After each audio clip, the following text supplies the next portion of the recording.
Okay, so thank you again. And today's program, again, is on self-care and emotional health during the pandemic for survivors of abusive relationships.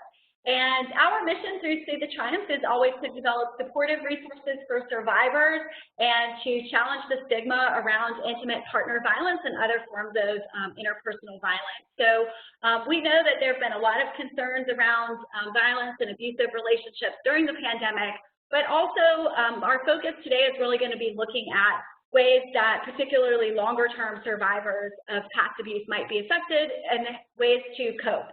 So we have assembled a wonderful panel of experts on some of the interconnections between mental health and intimate partner violence. And so I want to start off by introducing our speakers and ask them to introduce themselves to you. So first of all, I would like to ask Joy Kelly if you could go ahead and introduce yourself. Thank you, Christine, and hello, everyone. I'm so excited to join you all today. My name is Joy Kelly. I am a visiting assistant professor at the University of North Carolina at Greensboro in the Counseling and Educational Development Program. I am also an outpatient counselor here in the Greensboro area where I treat individuals, couples, and families. And of course, my passion is working with victims and survivors of domestic violence and intimate partner violence. I also identify as a survivor as well, so this topic is not only important to me from a professional standpoint, but personally as well. So I'm happy to be with you all today. Thank you. Thank you, Joy, so much for being part of this. Let's go to Eileen Martin. And Eileen, if you could give a brief welcome and introduction. Sure. Hello, everyone. My name is Eileen, and I am a counselor in my local community. I am also a survivor, and my passion is working with survivors, victims and survivors of domestic violence. And I'm here, I believe there's power in being heard and validated as a survivor. And my hope is that this panel will be able to offer that space for questions and also some support during this challenging time. Thank you, Eileen. Let's go next to Rachel Miller. Hi, I am Rachel Miller. Thanks, Christine, for inviting me to this. I've been working with See the Triumph almost since its inception. I've been a contributor to the website. I'm also a marriage and family therapist in private practice here in Chicago. I do some work with survivors and victims of intimate partner violence. I'm also the founder of Awareness Wednesdays, which is a Facebook community dedicated to educating on IPV and supporting survivors. I'm really excited to be here as a survivor myself. I know how important it is to have as many resources as possible available to us, and I always look forward to a chance to give back to a community that supported me so well during my challenges. Great, thank you, Rachel. And our final panelist today is Paulina Flash. Hi, hi everyone. It's so nice to be here and talk to you today. I am an assistant professor at Texas State University outside of Boston. I also do research in a family violence research lab at my campus that I co-head with another faculty member. I'm also a survivor and just really excited to talk about this today. I work with clients in my private practice, and this is certainly a time that's more challenging for a lot of folks. And I'm just really excited to be on this panel with these wonderful folks and talk about this really important topic. All right, thank you. So thank you all for introducing yourself. For those of you who are participants today, I do want to let you know that you can either use the main screen to view the program that came up when you first entered into the training room, or if you look at the top of the screen with the video, there's two little arrows that kind of go like this, and if you click on that, you can look in full screen view, and that will really take you to for better viewing of the speakers, and each speaker as they're speaking, their video will show up. So we're going to go ahead and jump right into our topic for the day, and so we're going to start by talking about some of the unique challenges that survivors of past abuse or past abusive relationships might be facing right now during the coronavirus pandemic. So we're going to start with Rachel. And Rachel, if you could share some of your thoughts on some of the most pressing concerns for survivors right now. Sure. So I think what's interesting about right now is in some ways this can bring up a lot of reminders of how you used to live if you've been out for a while. Someone's telling you where you can go, when you're allowed to leave your house, what things you have to wear. It can resurface some of that old feeling of, you know, I don't have power in my own life. And so I think it's important, you know, to recognize how some of that may be presenting itself. You may find yourself experiencing a lot of grief around the resurfacing of some of that. Also increased anxiety and some hypervigilance. I don't know about any of you, but I know that I recognize there's this sort of underlying sense of, I'll call it dread, but that seems a little strong. But there's this sense of like the unknown and what's going to happen next and where will this lead. And some of that can feel really reminiscent of the life you worked really hard to get away from. And so I'm not surprised when I hear clients or even I experience some increase in anxiety, increased hypervigilance, and just some familiar feelings that I thought really had gone away for a while. And so I think it's really important that we kind of acknowledge them and give them space. And in addition, I think if you have children in this experience, that can really be challenging again because it changes the dynamic. Having to do exchanges differently, having to, you know, change parenting time. Some of that can really be a challenge and add its own level of anxiety and fear around that. So I think it's important to acknowledge those. Thank you, Rachel. Do any of our other panelists have anything else to add? All right, we'll go on and move to our next question. So this one, we'll start with Eileen for this one. So Eileen, we have been seeing a lot of news stories lately about how there are increased risk of domestic violence due to the social distancing, as well as increased rates, such as higher rates of people reaching out to local domestic violence agencies and the national hotline. So what do you see as some of the impacts of seeing so many news stories about domestic violence all at once for survivors? Sure, thanks, Christine. So in considering this, I think that we can get caught up in worrying about other survivors, right? As survivors that understand what that experience is like and how difficult it is. Sometimes we can get caught up in worrying about other people that are in these relationships right now. So hearing that over and over can really bring up a lot of stress and anxiety. As Rachel mentioned, kind of re-experiencing some of that trauma and experience from our own abuse history, that can kind of re-trigger, bring up a lot of flooding emotions that feel really heavy and reminiscent of when we were also experiencing abuse in our relationships, violence. So I think that with anxiety and fear and re-triggering, sometimes that can kind of play out in our current relationships, right? And kind of bring up and re-experiencing that with someone else that might not be abusive in your home. So what I mean by that is that sometimes after we've experienced violence and abuse, that we might be triggered by a partner or a relative that's of something that feels familiar. So kind of paying attention to what we're experiencing and really recognizing our feelings and emotions and giving ourselves time to just kind of hold that with compassion and making sure we allow and recognize that this is a really, really difficult time for everyone. So I would just say that this heightened anxiety, fear, maybe re-triggering is pretty normal right now. How we care for ourselves will be imperative moving forward.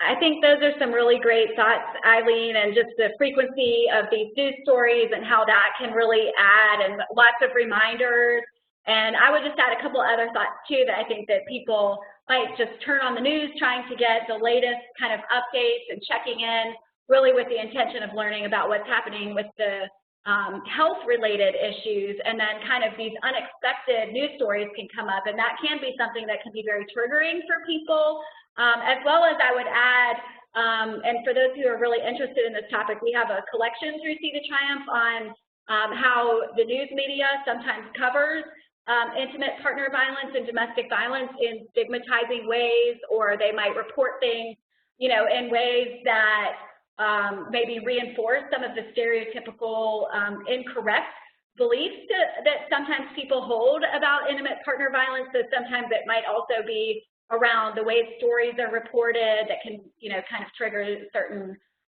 emotional responses about that too. Anybody else have thoughts on that before we go on?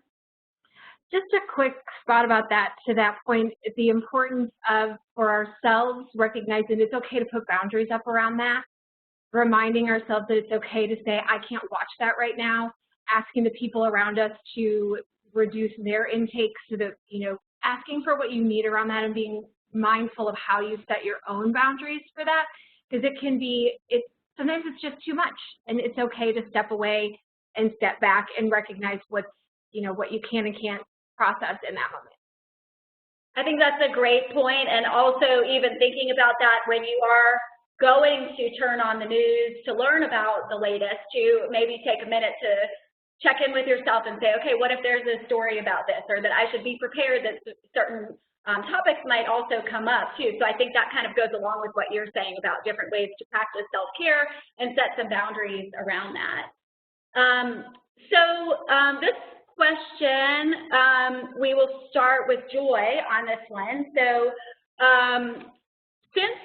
as we were just talking about, so these news stories and then the other pieces, especially some of the things like around the isolation, the being told what to do and where you can do, there's a lot of different aspects of this pandemic that could be triggers for people who are survivors of past abuse. So, Joy, could you share with us what are some things that survivors should know about triggers? What does it mean, and what people can do if they start to experience this?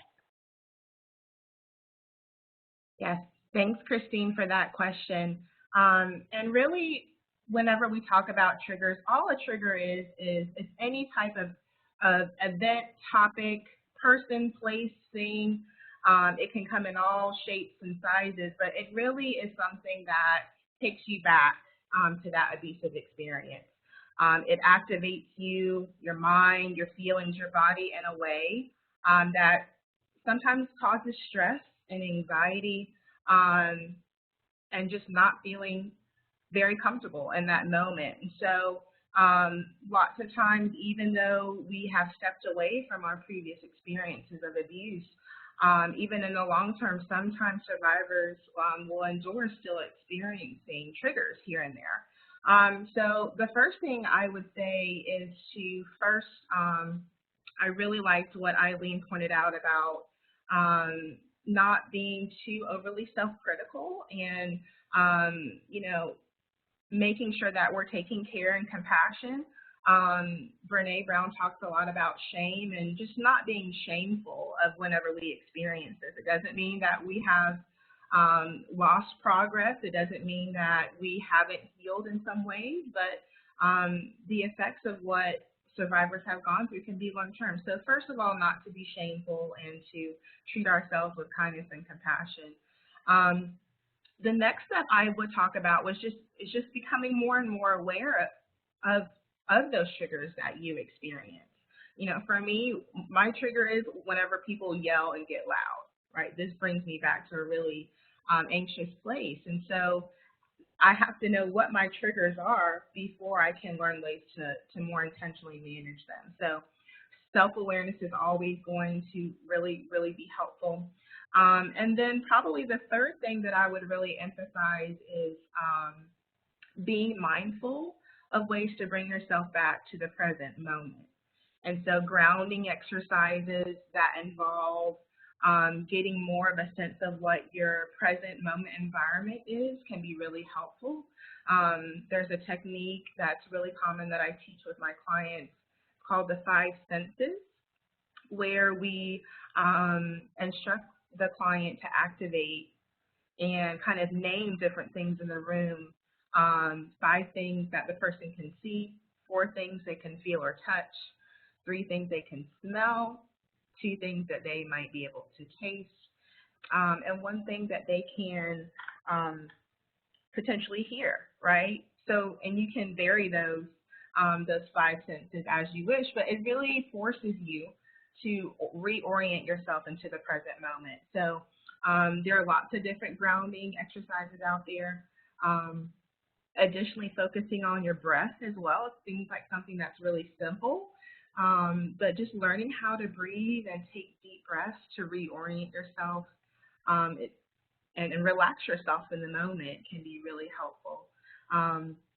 I believe Rachel and Paulina also mentioned the importance of avoiding, right? Like, and also Christine was talking about, it's okay if the news is a trigger right now. Don't watch the news. That's okay. Intentionally, we may not be able to avoid everything, but if there's something that we know that could be activating for us, we can potentially limit that. And express what our triggers are to those individuals that we feel safe with, and let them know how they may be able to support us. There's nothing wrong with reaching out and being able to talk about what these triggers are to friends and family who can continue to provide validation and support.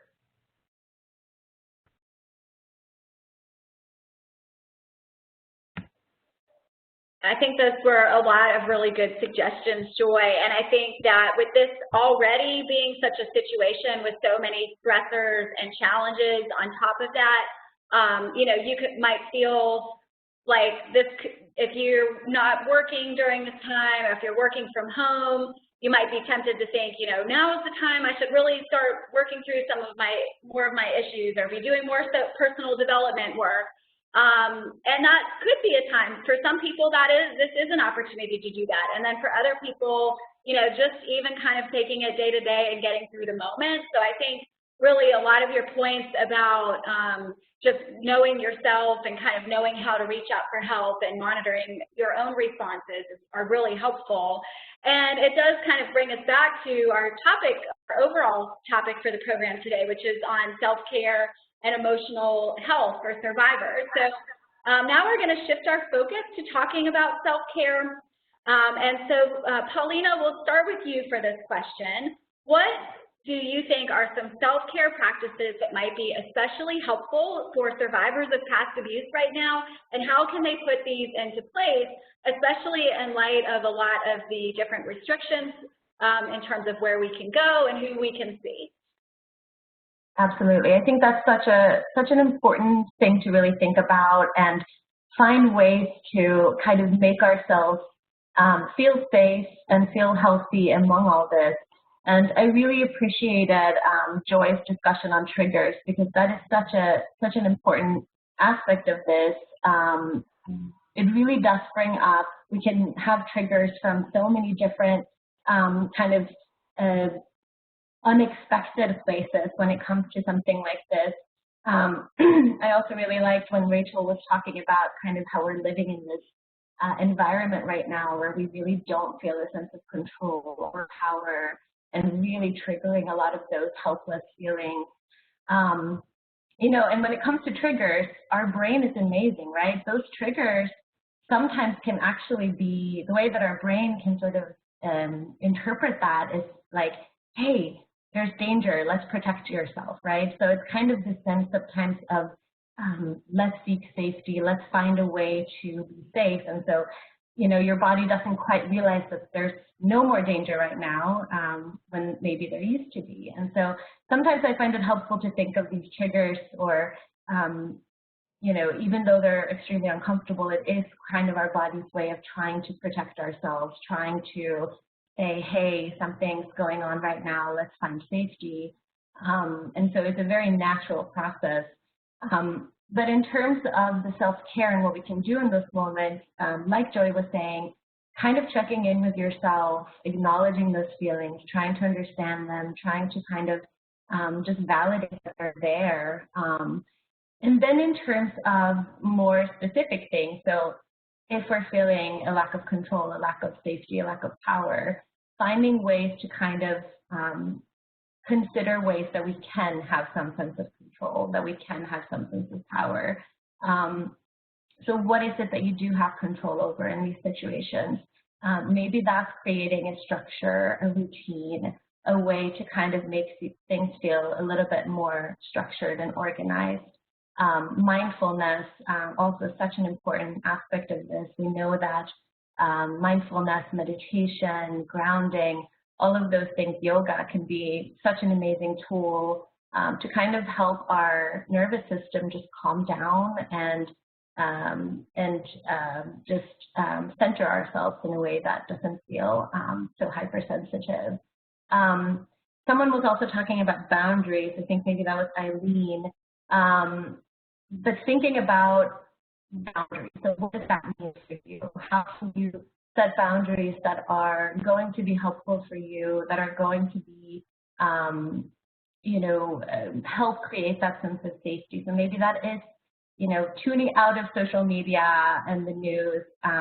Maybe that means if you're working from home, really setting a time when you stop working, because that's another thing that can be really hard. Sometimes you can just be so overwhelmed that the personal and the work life just kind of get melded together. So really setting boundaries around your home, reconnecting with something that you enjoy. Maybe that's cooking a meal or going for a walk or spending 10 minutes cuddling with your dog or your child. So really trying to focus on routines, structure, doing something that feels safe and enjoyable, and really not worrying about being perfectionistic in this time.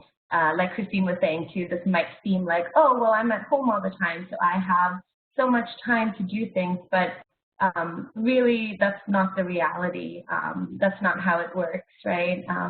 We're experiencing a community trauma right now that's bringing up so much of past traumas. And so really giving yourself grace. If all you can do that day is to watch, some Netflix or kind of just read a book or something, then that's a day that you've accomplished something. This is really about you and about your healing. Thanks, Paulina. I think you shared a lot of really great practical strategies that can be used. And the only thing that I would add to that too is just that if you especially have had certain self-care practices that maybe you had in place before that are things that you can't do as easily now or not at all, to really acknowledge that and be intentional about filling in with some of the other pieces that Paulina mentioned. So, you might be, maybe you like to go to a park, but all the parks in your area are now closed. So being really intentional about sort of acknowledging some of those losses, because I think for survivors, oftentimes those self-care practices can be something that we really rely on to help us make it through difficult times. So they can be losses just like losses of other events and things like that too. So lots of great ideas there. It looks like Rachel has some other thoughts too. So Rachel, what would you like to add? Oh, sorry, I muted and then unmuted myself, sorry. So I think to add to those pieces, it's really important for us as survivors to remember that we have skills. Sometimes we have skills that other people don't have. We've lived in isolation. We've lived with an underlying sense of fear and senses of powerlessness. We've done this, which means we can do this. So while this stuff is retriggering and while there are moments of, oh God, here we go again, if you can tap into the reality that you've done this in a lot more dangerous and scary situations, you can do this too. Like, there are strengths that come with surviving what we've survived.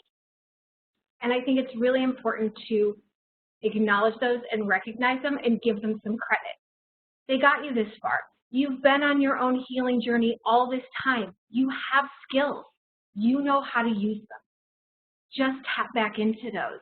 Like, you can do this. It will be okay. You will also be able to get through this. if nothing else, history has taught you that you can get through today. And so I think I'm a huge fan too of mindfulness and breathing and grounding, and those are important. I also think it's really important when you're having some of those feelings to find some pieces of gratitude, right? I can be grateful in this moment that I'm in a safe home to be isolated in, right? And if we focus in on some of the pieces that, checking some of our feelings with facts kind of thing, right? Like the feelings show up as if we are powerless and we, this is really scary, but also checking those, like I have a safe place to isolate this time. Isolation is actually about protection now, which is different than it was where we came from. So I think some of those pieces, a gratitude journal can be a great way to start helping your brain refocus on what you do have, which can sometimes counteract some of those things of like, oh my God, I can't go outside and I can't do this and I can't have that and I can't get to my kids as often as I want, or I can't avoid my, abuser the way I would normally. Like usually I use the schools for exchanges, but are there things that you do have that can help your brain sort of balance some of that? So I think those are some, gratitude journals and recognizing your own strengths and being aware of them, and the things that you have in your toolbox that some people might not have actually put you maybe in a position that will help you get through this. Thank you, Rachel. Those are really empowering reminders, and so I'm so glad that you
So it looks like maybe we lost Christine.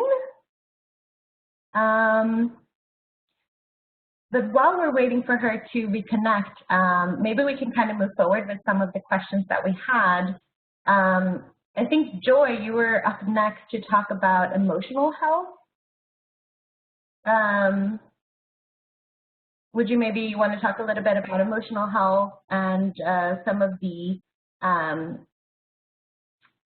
kind of aspects around that?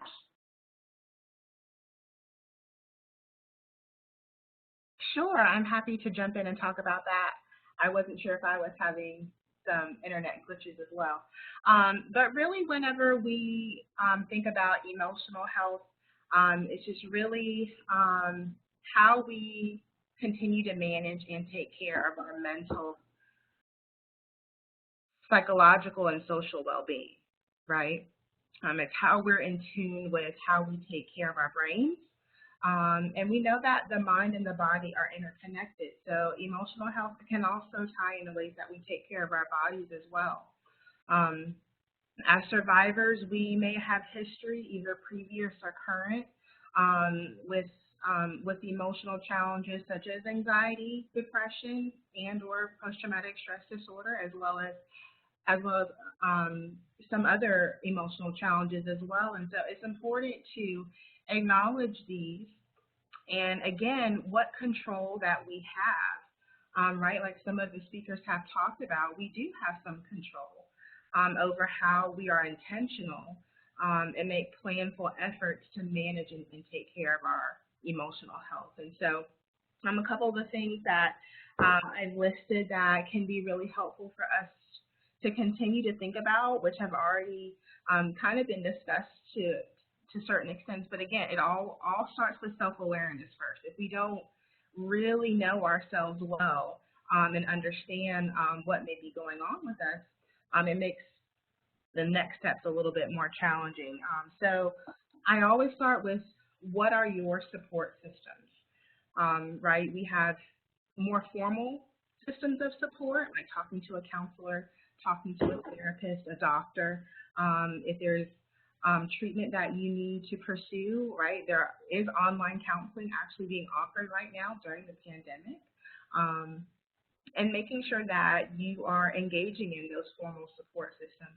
And there's also informal support, right? How much our friends and our family, even though we may not be able to see them in person, they still provide a sense of support. So reaching out, doing a FaceTime call, doing an online video session with someone can be really, really helpful. And just being able to express and talk through our feelings and talk through our emotions with someone who's safe and supportive.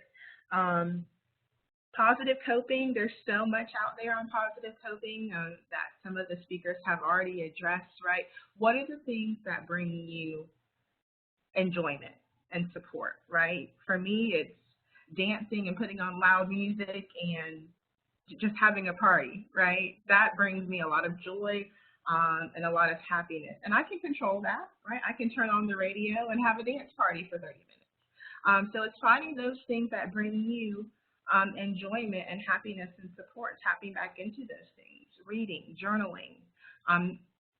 Also taking note of our sleep schedule. Sleep has a profound impact on not only our minds, but our bodies as well. And so making sure that we're getting enough sleep, that we're eating the right foods, that we're getting some exercise every now and then.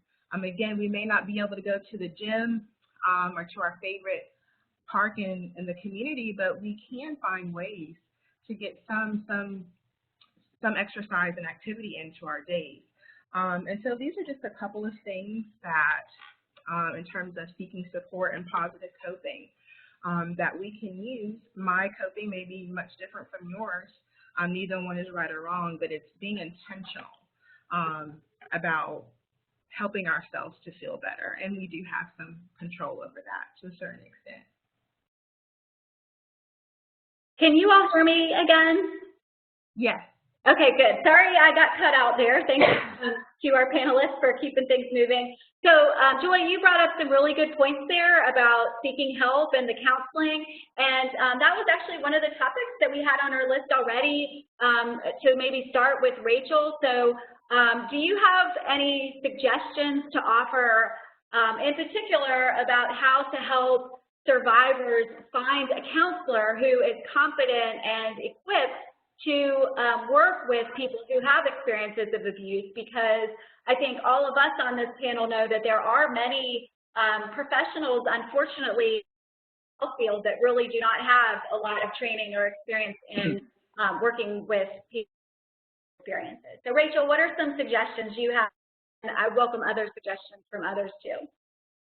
Sure. So I think what I usually encourage people to do first and foremost is, check if you have insurance and you want to go through your insurance, start with the list that they give you, but then you can look them up, right? The great thing about the internet is it gives you the ability to check their Psychology Today profile, to check their practice's website where they have, an About Me section almost always. Not all therapists, but those of us, I think, who often understand the importance that survivors know that that we're equipped to work with them, a lot of times they will list it in one or both of those places. Like, I very specifically have it listed in mine that says, one of my specialty areas is working with survivors around IPV recovery. So I do that because I know that not everyone has that skill. But just because someone doesn't list it doesn't mean they don't have it. So it's worth picking up the phone, sending an email, and asking very direct questions. What is your training around IPV? What are your beliefs about IPV? You know, what experience do you have working with IPD survivors? Ask very direct questions. At the end of the day, you're the consumer. You get to ask us. Like, we wouldn't want you to go buy a pair of shoes that doesn't fit and then walk around in them for the rest of your life because you bought them. Therapy is the same way. Interview your potential therapist. Ask very direct questions. And if the fit doesn't feel right, that's okay. Our feelings aren't hurt. Like, we understand you need to find someone who feels like they're a good fit for you. So it really is just having an open dialogue with them about, like, what, you know, what their training is, what they believe, and what their experience is.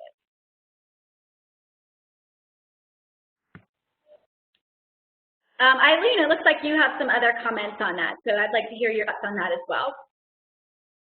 Sure. Sorry I lost you all there for a time, but I was thinking what Rachel was talking about is really great information. And also you can hopefully have the confidence and the comfort to ask what is certain scenarios. So you could ask someone, a potential counselor, you know, what would be your response if I shared with you something, you know, of a certain nature. I think it's really important to kind of get a feel for who they are as a counselor and what their responses might be. So I think that's an important tool to have when you're seeking a counselor, and being okay. As Rachel talked about, you know, we are professionals. We want you to have the right support, even if that means it's not us. So that's an important distinction. Thank you. I would add too, this is a different question that wasn't on our original list, but I think that through our work with See the Triumph, and especially the research that informs it, and just a lot of survivors that we've interacted with throughout the campaign, we know that there's a common, often desire to help others who have, so once you're out of the abusive relationship and you're safe and you're in your recovery process, there's often a real desire to, you know, sort of reach out and help other people who might be facing abuse. And so do any of you have any suggestions for if people especially feel moved, how can local support local survivors and victims and survivors in your community during this time, especially if traditional types of volunteering where you might go out to an event or you know, go volunteer at a shelter or at a women's resource center, for example, what ideas do you have those who might have that desire? Because I will add too, I think that during this time, offering help to others and sharing kindness, if you have that sort of resource, whether it is kindness or financial resources or volunteering, is something that can be an important aspect of self-care and emotional health. So this is a new question, but I would welcome thoughts from anybody who has something to share. I'd just like to share, I've had a lot of this from my clients. People have been asking, you know, I feel like I can't help. But I would consider, you can write cards, right? You can call local agencies and ask, you know, what might you need? Would it be okay? Are you accepting cards for folks? You know, cards with just a small greeting of positivity and hope, right? There's some things we can do, and it also helps us, right? When we can kind of go internal and feel that roiling that can kind of happen when we're experiencing this stress. So anytime we can kind of do something that's outside of ourselves that's helpful to others can really help us pull up and feel good. Thanks. Suggestions. I see Paulina and Rachel both have and Joy. Everybody has their hand raised for this question. So I'll start with Rachel, and then we'll go to Paulina and then Joy. So Rachel? Yeah, I think this is a really great question, because you're right. It's when you feel helpless and powerless, doing something for others can really help you remember that there are ways you can take action. I would challenge all of us to check in on some of the survivor support groups that are available online. Like, there are a lot of people who are struggling who need someone to just an ear, or just need to be validated with where they're at, who are struggling. Facebook is full of them. And some of them are more helpful than others. Some of them are a little, like, you know, find one that feels like a good fit for you. But it's a really good place for you to offer support for others who are struggling. some who may still be in their situation, right? And they just need to know that life afterwards is possible. It's a way for you to, say, yes, I know this is hard, and I believe you can get through this, right? So online support groups are around and they're available. And as a survivor, if you're out for any length of time, you have a lot to offer people who are newly out or people who are really struggling. And so don't discount them just because they're online. Also check with some of the local private practices that might have been doing support groups in person. They might be doing them online now. And you might both be able to use that support yourself and also give support to others in that format. So I think that utilizing what's already in existence and jumping in, the thing I like about a support group is that you have people in different stages. And so while you may be supporting someone else, someone can also support you, and everybody's giving back in a really helpful way. That's great, thanks. Paulina, what would you like to add? Yeah, I was also going to talk about Facebook because there truly are so many groups, and it's a really amazing resource. But the other thing too is I think first kind of checking in and seeing am I in a place where I'm able to offer help? Maybe it's okay not to right now if that answer is no. If the answer is yes, again, reaching out, even posting something on your own Facebook. We know how common IPV is, and even a message to friends who might be on your friend list on Facebook or Instagram, and kind of just saying, hey, I'm here if someone needs to talk. And this might not feel as personally helpful, but really donating to different agencies. Right now, they're really struggling. And so even doing something like dropping off, a lot of shelters, for example, need resources right now. They need supplies, toiletries, things like that. Doing something like that, or even donating financially on different websites of well-known agencies can be huge help, even though maybe it doesn't feel as personal. But yeah, and in addition to everything else that Rachel was talking about. Thanks, Paulina. And Joy, what about you? Joy is muted. Joy, are you able to unmute yourself?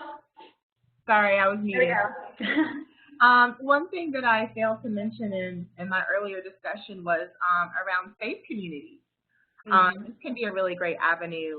While we may not be meeting in person with our faith communities, if this is something that you identify with, reaching out to your faith leader to get maybe some information, or to volunteer yourself as a person that would be willing and able to help support those in your community who may need support. And we know that spirituality can also be a source of emotional self-care as well. And so just wanted to remind folks of your faith communities as well.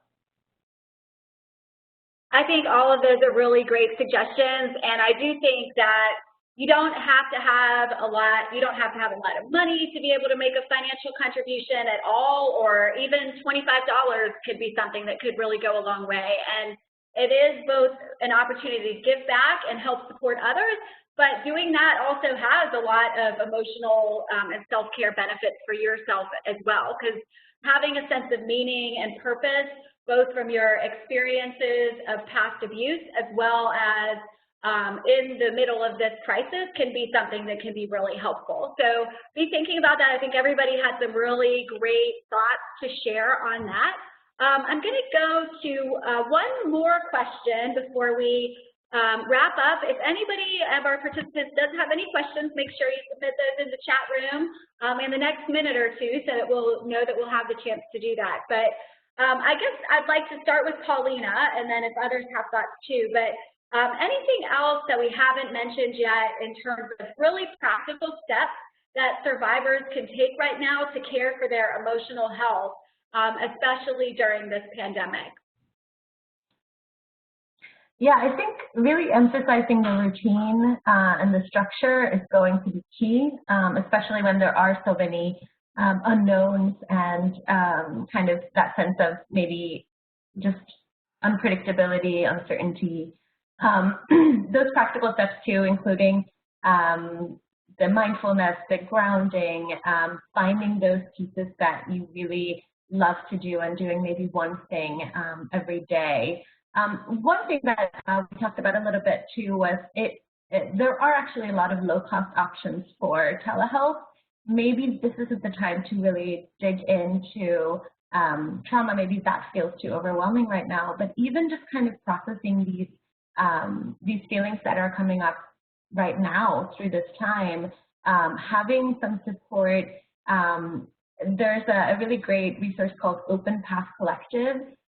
It's low cost. It's therapists who offer low cost counseling services, and that can go from a scale, I think, of $30 or less up to $60 or something like that. But kind of looking in your community to see, are there any low cost or other areas if you don't have insurance, for example, just having some consistency in terms of talking to someone. Maybe that's a family member, a friend, someone that you can lean on during this time too. But I think we did cover a lot, so I don't think I have a whole lot more to add to that. Oh, I think you're... Eileen, what thoughts do you want to add to that? So I think in reality, if we remember, we are given this unique house, right, to live in within the context of our body, our minds, and our souls. And it's up to us to kind of care for ourselves. And each of you have already done so by being survivors. You've taken that huge step, and you have a great strength. And I just want to remind you that the most generous thing we can do for ourselves is to honor what we're experiencing in this moment. Really honor and hold our hand on our heart and provide self-compassion for whatever is coming up. If that's anger, if that's fear, if that's anxiety, the more we honor that, it will move through us. This too shall pass, and brighter days are ahead. But please honor whatever you're experiencing in small ways, right? Small things in our day make a great deal of difference. Check in with yourselves 2, 3, 4 or 5 times a day, 1 to 5 minutes. Just what are you experiencing in your body? What are you feeling? And just really holding yourself with a great deal of compassion through that, and it'll help us heal and move through. And your comments, Eileen, just really made me think about the importance on a practical level of monitoring and sort of taking control over your self-talk during this. So I've heard a lot of you throughout today's program share some things that we can tell ourselves as reminders, like, this will pass, I'm healing, I'm doing the best that I can. And really being mindful. I think this is so important right now, especially when we're isolated. And maybe if you're living alone, or if you're living only with your children, or if you're disconnected from others who maybe would be building you up and sharing that encouragement with you. But making sure, especially your self-talk, because right now, if you are isolated and on your own, is going to be especially loud. So that is something that's important at all times. For anyone, but especially those who are survivors and who have specifically had people in their lives who have spoken negative things on a regular basis. It's easy to internalize that. And so really doing your best to monitor that, but then also just like some of those things that I just mentioned that Eileen said, having some intentional phrases, things that you can be reminding yourself to replace it, so you're not just looking at the negative self-talk that's happening inside of your mind, but also really trying to intentionally replace that and reminding yourself around more positive self-talk. Let's see. Anyone else want to add anything on that before we go to the point? I'll jump in a little bit on that. I think there's, to your point about things you say to yourself, I think there's really 2 things historically for me that have been really helpful that I will share just in case anyone finds them useful. One of those, I did the best I could with where I was and what I knew in the moment.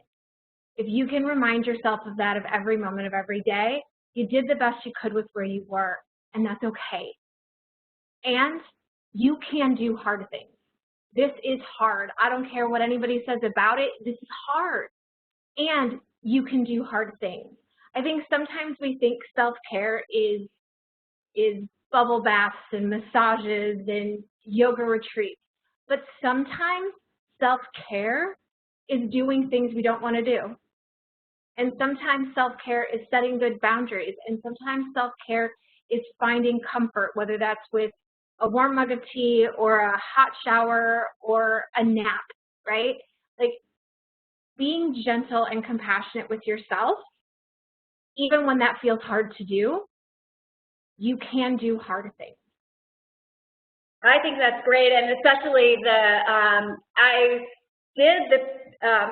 I'm probably going to mess up your exact, but the first one that you said around, I did the best that I could with what I knew at the time, that's something you can really also state in the present time too. Right now, I'm doing the best I can in this moment, you know, with the resources. So it's helpful, I think, both in terms of looking back as well as staying really present in the moment and just saying, you know, right now, this is the best that I can do, and I'm doing the best that I can do. And sometimes it's helpful to even think about, you know, I could actually be doing a lot worse right now too. You know, you might feel bad, you yelled at your kids, or you know, got upset about something that you felt you were maybe overreacting to, but just say, you know, that's the best that you can do right now, and that you are doing the best that you can with the resources that you have now. So I also think it's important to remind yourself that, like, with where I am in the moment, right? Like, you get to struggle too. It's okay that you're struggling, and can you be gentle with yourself around it? This is where I am right now. Like, I'm going to give myself some grace about where I am in this moment. And I think that can get us through a lot of things that could otherwise be very overwhelming and all-consuming.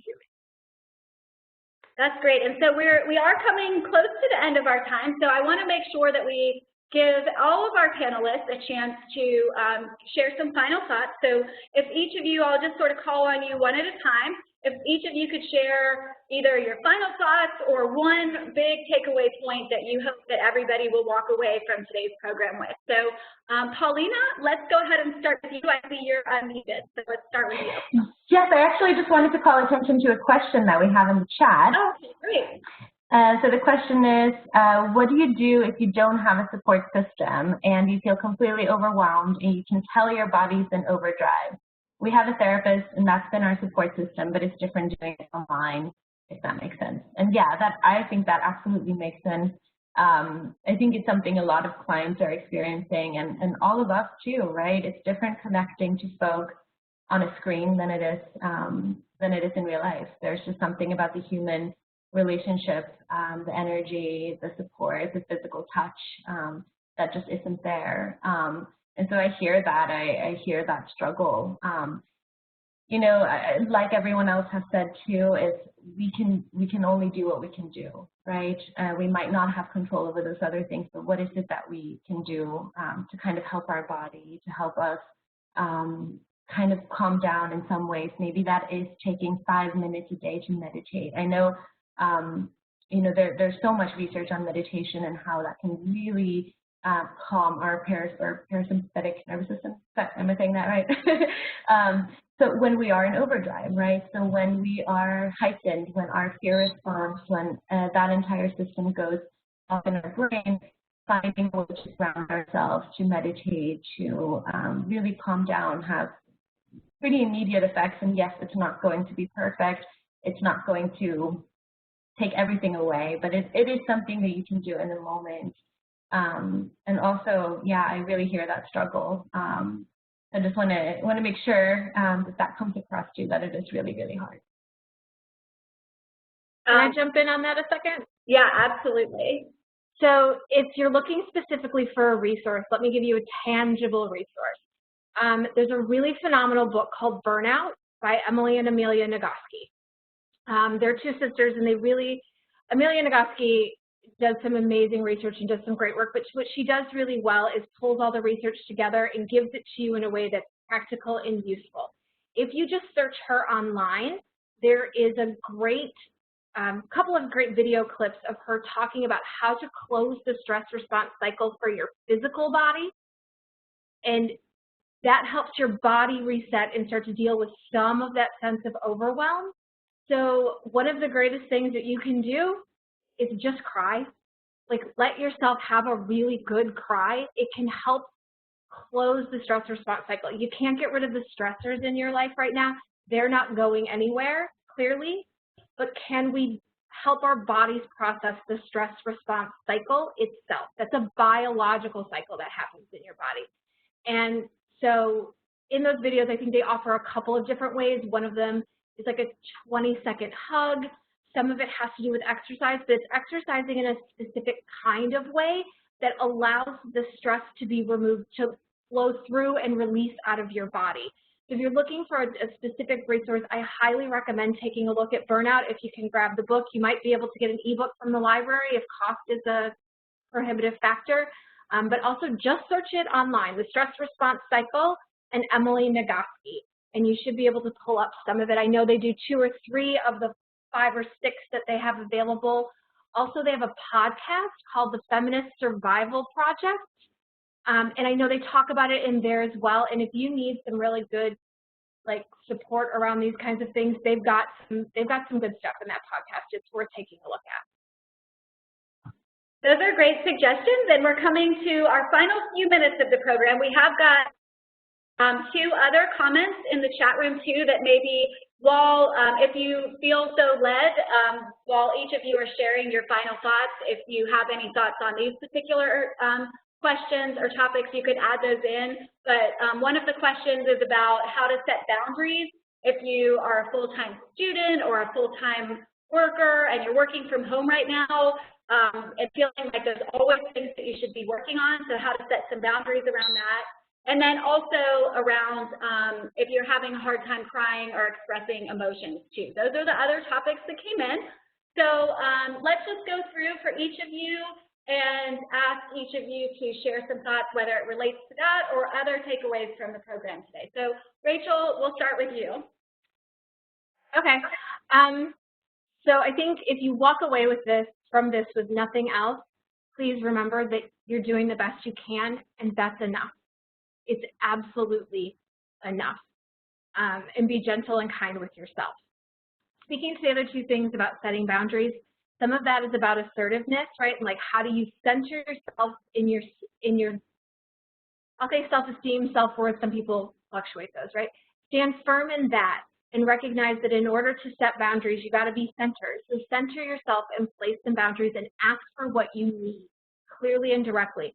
Clear and direct is kind to both you and whoever it is you're trying to set the boundary with. I think that it can feel challenging in the moment, and it can give you a lot of the relief that you need if you're able to do so. So thanks for joining all of us. It was really an honor to be here today. Thank you, Rachel. Let's go next to Eileen. Yeah, hi. I wanted to speak to the inability or, struggling to allow yourself to cry. That was, it wasn't safe to cry, and you're often when you were in your relationship, in your abusive relationship. So that was an adaptive response then, and it still is going to pop up now and again. So I would suggest a walk, listening to music. Sometimes even watching a sad movie kind of allows it to come out naturally, and it is an important aspect of healing is to allow ourselves to cry. But if you can't, it'll come. Be patient with yourself. It will come. And thank you all for joining us today. It was an honor and a privilege. Thank you, Eileen. Joy, let's go to you next. Sure. So I'll just speak to a little bit more about boundaries. This is something that I find challenging myself. So I think it's really helpful to give ourselves some structure. I just had a client this morning who was talking about boundaries, and her partner work from home, and she talked about being constantly bothered and people trying to come into her workspace constantly, her children and her spouse. And so learning how to set boundaries. She's going to create a really fancy do not disturb sign on her home office door. So these are just very hands-on and practical ways. I like to set a schedule For myself, right, if my normal work day is 9 to 5, I'm going to try to get up at 9, take a lunch break at 12, and if I didn't get to everything that I wanted to get to by 5 o'clock, that's okay. I'm done at 5 o'clock, and really trying to honor those boundaries and times that you set for yourself. It's been really great speaking with all of you today. My last just point of key takeaways is just to remember that you're strong. A lot of times people talk about being a survivor and a previous victim as weakness, and this is incorrect. This is not the case. So just to remember that you are strong, you are capable, and finding those intentional ways that you can create that sense of control in your life. Thank you all so much. Thanks, Joy. And Paulina, that leaves you. Sure. Well, I also wanted to just say thank you so much for having us, allowing us to speak with you today, and for your time and taking the time. Because honestly, this is self-care too, right? It's reaching out for opportunities to take some time for yourself to learn a little bit more about ways to do this.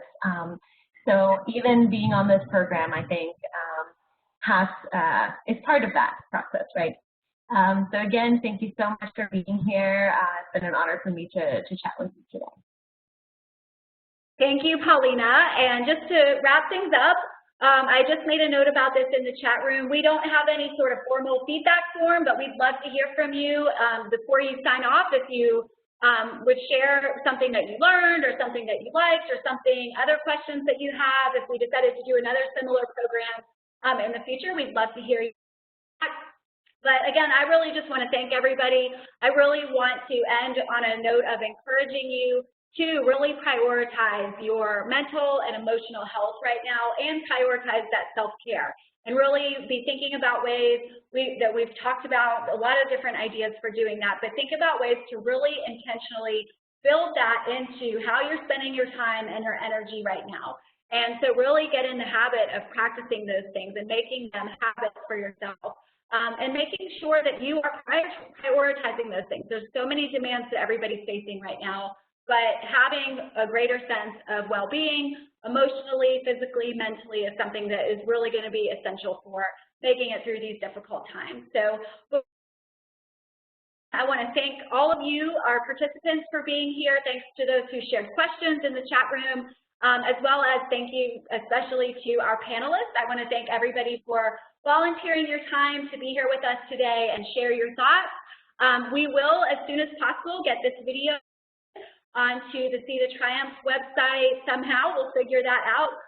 So stay connected to our See the Triumph social media, especially through Facebook, where we'll share when that's available, if it's something that might be helpful for you to watch again or for you to share with others who might also benefit from the information. So thank you all again. Please, thank you for being part of the See the Triumph community, and please do stay connected with us through See the Triumph, and let us know if you have other ideas or questions or topics that you would like us to develop resources around during this